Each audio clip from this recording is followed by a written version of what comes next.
And the serpent cast out of his mouth water like a flood after the woman, that he might cause her to be carried away by the flood. False propaganda. By Mother Tanetta Muhammad, July 21st, 2020. Editor's note. This article is reprinted from volume 29, number 40, and the final call will continue to reprint articles written by our late and dear Mother Tanetta Muhammad. Unveiling the number 19. And truly we sent Moses with our messages to the Pharaoh and his chiefs. So he said, I am the messenger of the Lord of the worlds. But when he brought them our signs, lo, they laughed at him. And we showed them not a sign, but it was greater than its fellow. And we seized them with chastisement that they might turn. Holy Quran 43, verses 46 through 48. Racism is the product of genetic engineering and the depreciation of one's own self-worth. There is no superiority of one race over another, except in the quality of its nobility and the service to the will of God.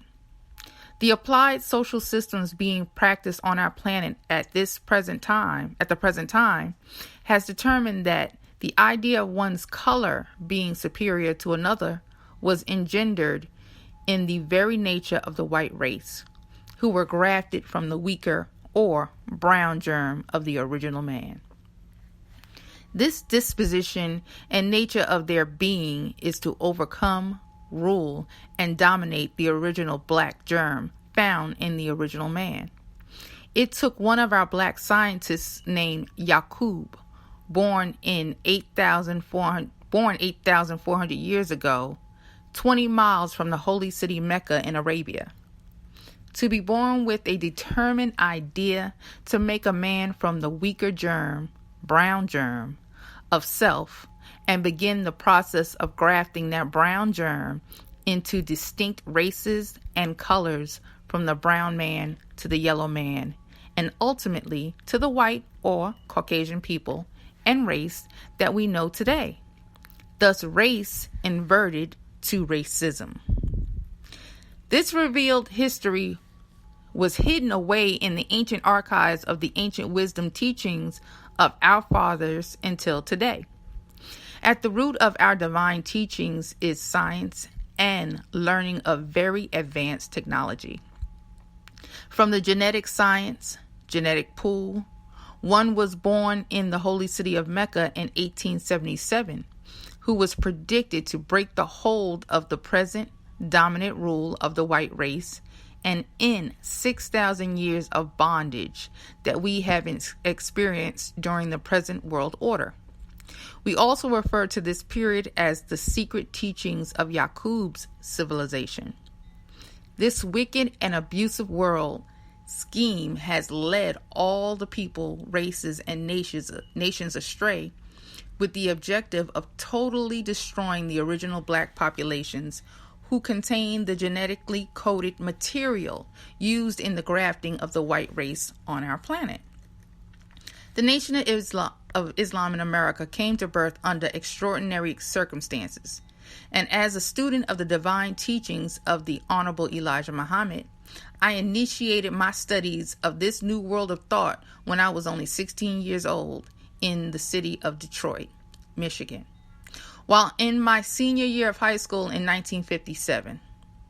I became officially registered as a member of the Nation of Islam in 1958, in the year of the centennial celebration of Central High School. Many of my classmates and associates, including my teachers, were members of the Jewish faith, among them Reformed Jews, and our relationships were cordial and friendly.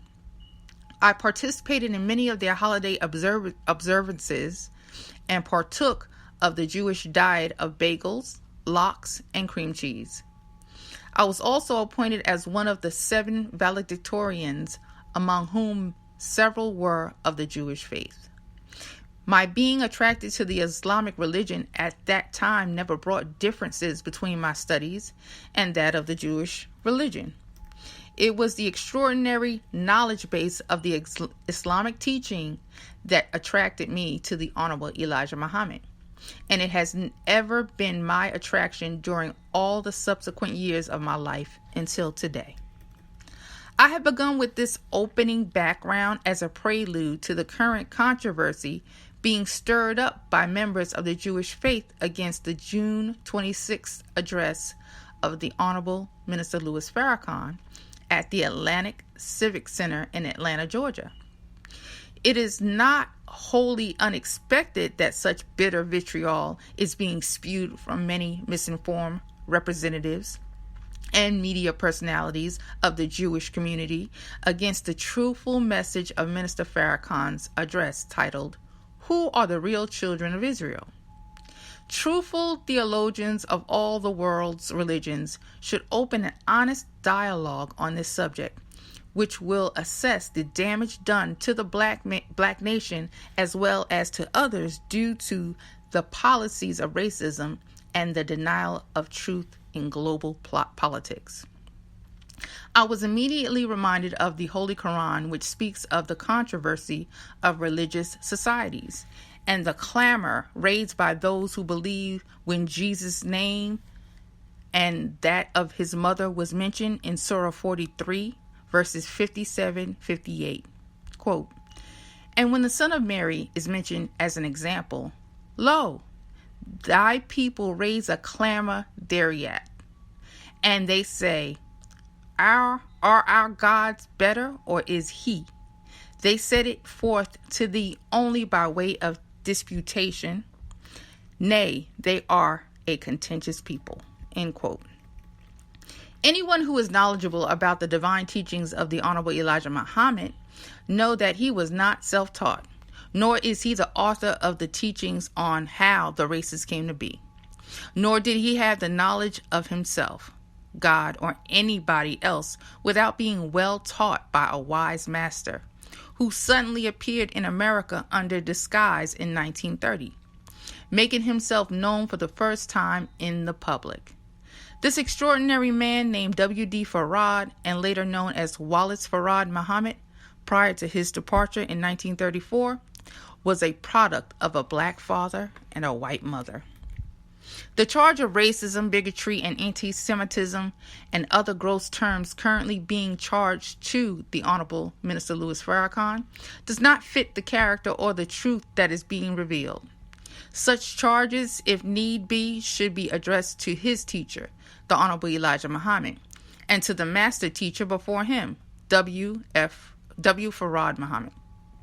The Honorable Elijah Muhammad taught us that the identity of the true Israelites, as written throughout the Bible and the Quran, is being fulfilled by the black people and nation in the wilderness of North America today. The sign of Egypt, Pharaoh, and the enslaved children of Israel fits the description of our tragic sojourn in America more than any other people on our planet. Our foreparents were forced by our former slave masters to be herded together like cattle, stolen from Mother Africa, chained and branded and brought to a foreign land dominated by a strange people. At the end of that torturous and prophetic period, it is predicted that the ex-slaves of America would be separated from their former slave masters and delivered by the strong and mighty hand of God himself. The argument on the table should be, is this true or false? And are we witnessing the hand of a mighty God at work in America today, bringing her to naught for what her bloody hands have wrought? Is it Minister Farrakhan that you are attacking, or is it God himself? The truth will always be the winner over falsehood in the end, wherever it raises its ugly head. Quote, "And this revelation is surely knowledge of the hour. So have no doubt about it and follow me. This is the right path. And let not the devil hinder you. Surely he is your open enemy. And when Jesus came with clear arguments, he said, I have come to you indeed with wisdom, and to make clear to you some of that about which you differ. So keep your duty to Allah and obey me." End quote. Holy Quran, Surah